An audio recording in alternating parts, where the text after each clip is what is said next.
આજે આપણે બનાવીશું ખૂબ જ સ્વાદિષ્ટ એવી પનીર ભુરજી। એકવાર ખાશો તો ખાતા રહી જશો અને મારી રીતે બનાવશો તો જેને ના ખાતું હોય એ પણ ખાવા મળશે પનીર ભુરજી। તો આજે આપણે પનીર ભુરજી બનાવીશું। ચાલો, એક કઢાઈમાં તેલ ગરમ કરી લેવું, પછી તેમાં બાજિયાના પત્તા, તજપત્તા, ઇલાયચી અને આદુ, મરચાં, લસણની પેસ્ટ એડ કરવી। ત્યાર પછી ઝીણા અને બારીક કરેલી ડુંગળી અને ટામેટાં પહેલેથી ચોપ કરી લેવા।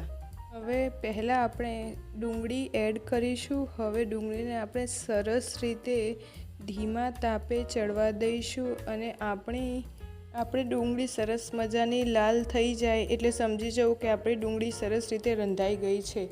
ત્યાર પછી આપણે સમારેલા ટામેટાં એડ કરીશું અને તેને પણ સરસ રીતે મિક્સ કરી લઈશું। મિક્સ કર્યા બાદ તેમાં મરચું પાવડર 2 ચમચી એડ કરી રહી છું। ત્યારબાદ ધાણા પાવડર બી 2 ચમચી એડ કરું છું અને હળદર 1 ચમચી અને સ્વાદ અનુસાર મીઠું એડ કર્યું છે। હવે દરેક વસ્તુ સરસ રીતે મિક્સ કરી લઈશું। ત્યારબાદ આપણે થોડું પાણી એડ કરીશું, અડધો ગ્લાસ જેટલું। 5 મિનિટમાં આપણા ટામેટાં સરસ રીતે રંધાઈ જાય ત્યારબાદ આપણે 1 ચમચી ગરમ મસાલો, 1 ચમચી કાળા મરી પાવડર અને 1 ચમચી સબ્જી મસાલો એડ કર્યો છે મેં।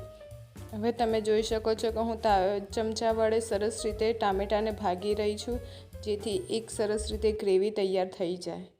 જોઈ શકો છો સરસ મજાની ગ્રેવી તૈયાર થઈ ગઈ છે।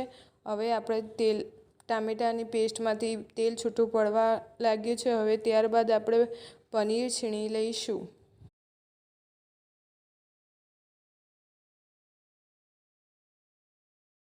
હવે પનીરને મિક્સ કર્યા બાદ આપણે થોડું પાણી એડ કરીશું, જેથી આપણી પનીર ભુરજી અને પનીર બી સરસ રીતે કૂક થઈ જાય। હવે થોડું પાણી એડ કરીને સરસ રીતે તેને 5-10 મિનિટ સુધી ચડવા દઈશું। તમે જોઈ શકો છો કે સરસ મજાનું પનીર ભુરજી તૈયાર છે। એકવાર મારી આ રેસીપી જરૂરથી ટ્રાય કરજો।